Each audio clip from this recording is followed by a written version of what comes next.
So yun guys, try nating ayusin tong helmet na to. Ayaw na kasing umangat tong harapan. Medyo matagal na rin sa akin to, mga 4 years na rin to.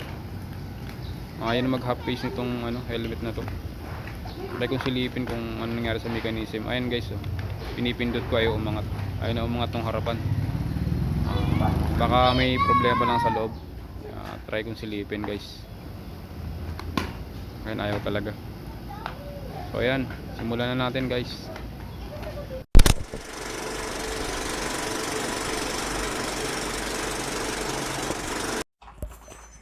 So ayan guys, ayaw talaga niyang umangat. Sira siguro dito sa loob ng mechanism talaga. Ayan. Ayan, kahit anong pindot ko sa ilalim, ayaw niya talagang bumukas. Medyo matagal na rin sa akin tong helmet na to. Tas neto lang naman siya nagloko eh. Ayan, tanggalin natin tong visor. Ayan. Tapos yan screw natin yung magkabilang tornilyo dito sa so may malapit sa may tenga. Ayan dyan. Dalawa yan kabilaan meron. So ayan.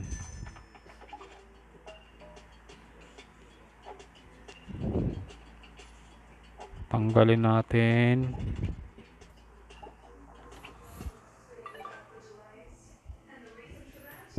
Ayan. Dito, kabila.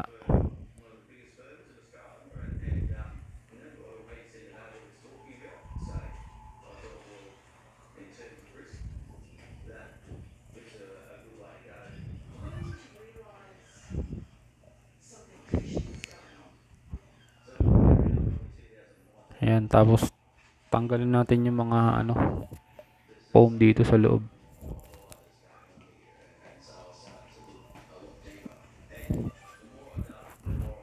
Para mas madali natin siyang makuha sa sa loob yung yung tawag diyan, yung mechanism niya.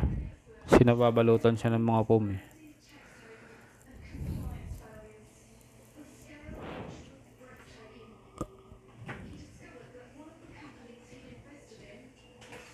Yan, tanggalin natin itong mga to.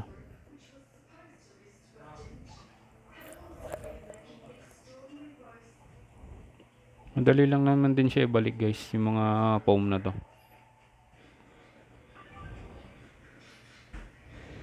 Yan, tanggal na siya yung mga foam. Yan, mas madali na natin makikita.